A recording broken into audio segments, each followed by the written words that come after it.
if you are to change the pattern, which I might be doing here because I'm making it for an actual wedding, I need to draw out all my seam allowances first so that I do it the right way. And this is the front piece here. If you have the largest size, that might come in two parts, of course, and will need to be assembled. So measure that, and then you take note in inches or centimeters how much it is. So I've got 5.4 inches, and then that's 13.5 centimeters, and I take note of that. And because we have got two sides to a body, we need to do that twice, of course, to get the right measurements. So we've got 10.8 inches and 27 centimeters. Now I repeat the same on the back. I draw around where I have my seam allowances, and then I can measure across first just to the dart, lift it over, that's 5, and then we've got 13 here. And in inches, I can do the same here, that's 5 inches. And I need to do exactly the same now. I need to times 2 that.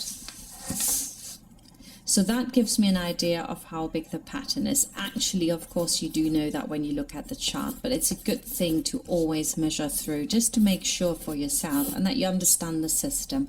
So that's 20.8 inches. And that is 53 centimeters. So that's the actual measurements. Now, when you have got a little child in it, and you might have to adjust it, first draw these lines across underneath the bust and then through the center. And here I'm leaving it, and I'm going a little bit over to the side because I don't want to get in the way of the dart. And I've made a cross on the back here so I can draw my division lines in here as well.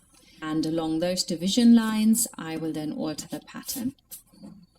So I have to look at the measurements the bride has given me. So I have got my 20.8 inches. And the actual measurement of my child is 18.5 inches. But you should always have some ease. That would be too tight. So you need to add 1 or 1.5 inches to it. And that gets you to 19.5 or 20 inches. That's how big you want to make the dress, 1.5 inches bigger, just so it's all good. So I minus that and I come to 1.3 inches there. Now I have to divide that by 4 because of course I've got 4, sides, 2 fronts and 2 backs basically. And so along those division lines, the central one, I'm going to mark how much I need to make it smaller. And in my case, it's a really, really small amount, but whatever your amount is. And you could also, of course, make it bigger across that line. And then I just sellotape that back together. You never take it off just off the side seam. That does not work. It's going to make it all look very strange. So that's my front done. That's my width done. I still have the length to do, but let's do the width first. Now I take the other back and I cut that open as well, and I have to do exactly the same, of course. I have to mark on there the amount that I'm taking off.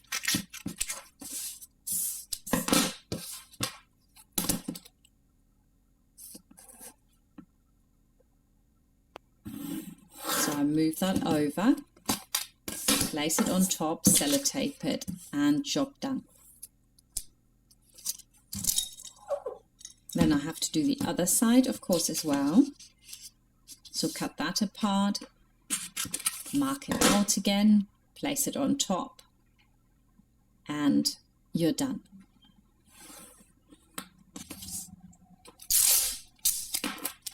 Now I've got all 3 pieces, I measure also the length, and the bride has given me the length of 8 inches here, so I can see mine is a little bit too long. Of course, I've got an extra centimeter there as well, and the distance between that and the hem is what I need to take off. In my case, that's 2 centimeters. We never take it off the waistline, we always take it out of the middle. So I'm going to mark a centimeter on either side. Could be your 1/4 inch, but that's what I have to take off.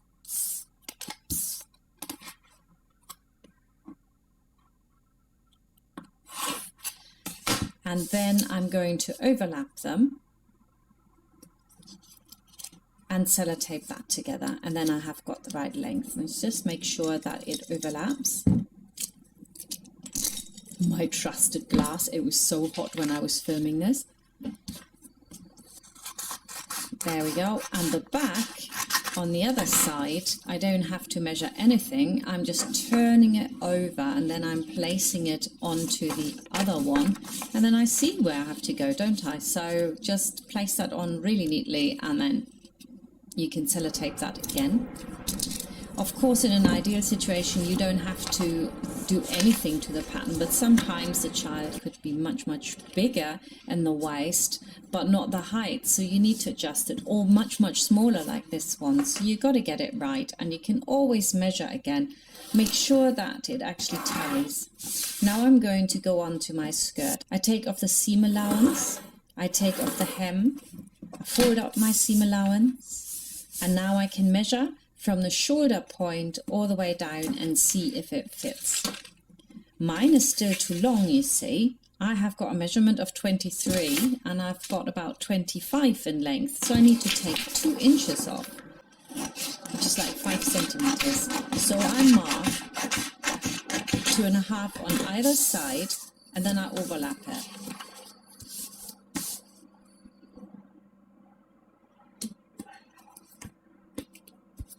See, that's quite a lot I'm taking off here, but you have to do this in order to get it right. You can make it longer, you can make it wider, you can really play around with it, but this is for a special bride with a Wizard of Oz wedding, and I wanted to do it really well for her, so none of the box standard would have done.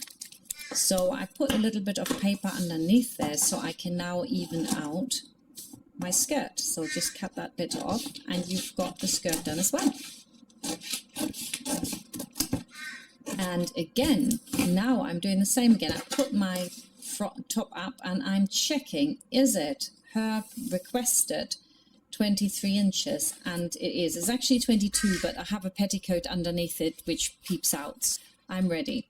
The last thing I have to do is to adjust my Kummerbund, and there's a separate video on the pattern of the Kummerbund and how you put that together. So I mark on there where it ends and I trim my Kummerbund pattern as well to make sure that it fits on afterwards.